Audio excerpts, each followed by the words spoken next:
from Garrett's Guitar Lessons here. Today I'm going through a lead concept in which I use triads to go from a 6-chord down to a 9-chord. Now you can use this as a standalone lick and build a solo following the chords, or you can put this at the end of a single note lick just to kind of put a button on it.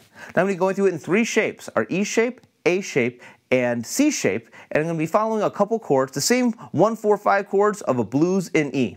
Anyways, here it is in E over an E shape.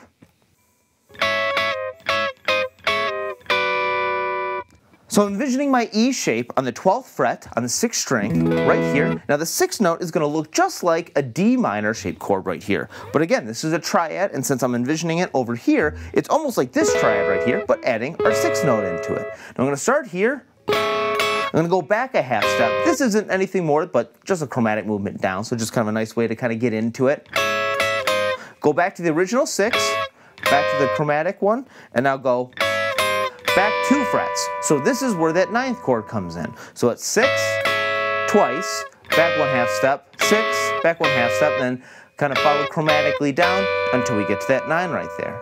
Now we can go to our A shape. So here, or our A chord over our E shape. So here's my A on the 5th fret, 6th string. Use that same D minor shape to kind of give us our A6. And now I'm just going to go. So this one's a little bit shorter. Just hit that 6th chord twice. Now back 1 chromatic note, and then here we are at the A9 right there.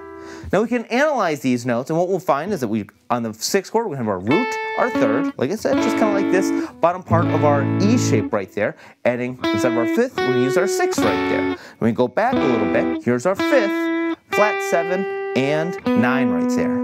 Now if you have any more questions about building some of these extended chords, or what I mean by 1, 3, 5, 7, 9, all that sort of stuff, be sure to check out my video in the description below.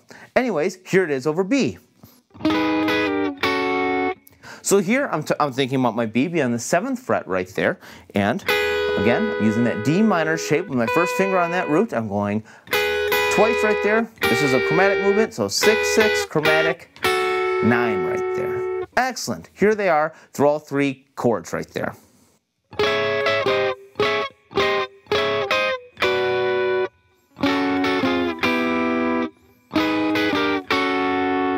Now the basic idea of the lick stays the same, I'm just changing shapes. So here I'm at E, using my A shape, and now in order to get this 6th chord, I'm going to be using this triad, which looks a lot like just like the bottom half of a minor chord, but again, since I'm comparing it to this E chord on the 5th fret, using my A shape, I have my root, my 3rd, and then there's my 6th right there. So the same 3 notes, just in a different order. So I'm going to be going, so 6 twice, chromatic, up to that 6, chromatic, and then 6, chromatic, 9. Alright?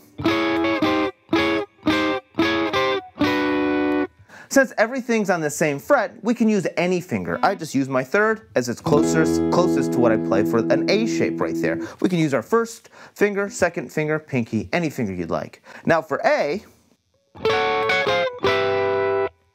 I'm thinking of my A being on the 12th fret, 5th string, going all the way up on the bottom 3 strings right there, twice on that 6, down a chromatic, and here, probably a little easier to see this as a 9 chord because it's just like my A9 chord right there. Now for the B, I'm thinking the B on the 5th string, 2nd fret, 4th fret right here is where my kind of that 1 finger bar is going to be. 1, 2 on the 6, back a fret for the chromatic, and then here we are at the 9 right there.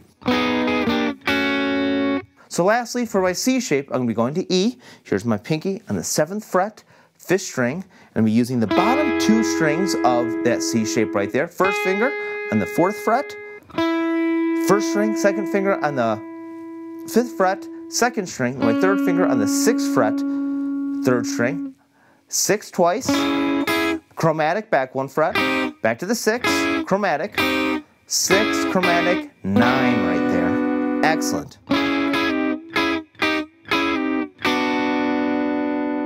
Now for my A, I'm going to go up here, A, 12th fret, so my 3rd finger is going to be on that 11th fret right there. Same thing, 6, 6, chromatic, back 2 frets for that 9 right there.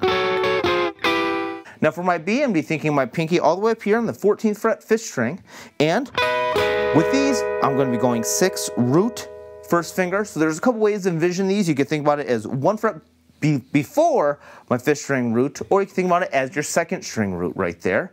Excellent. Here we are. 1, 2, chromatic, and then back 2 for that 9 right there.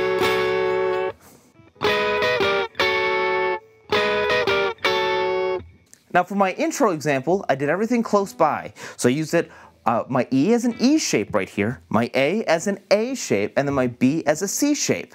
So you'll notice how close everything is together. So an E, and then A, I went right here. And then for the B, I went right here. And you can see how everything kind of fits together that way. Again, you could use it close by, you can just change the shape just exactly how I went through it today. Thanks for watching. If you have any questions or comments, be sure to leave them in the comment section below. Check out GarrettsGuitarLessons.com for more free lessons, resources, a PDF version of the tab of everything I covered today, and even backing tracks to practice over. Please like, subscribe, and share, and I'll see you guys next time.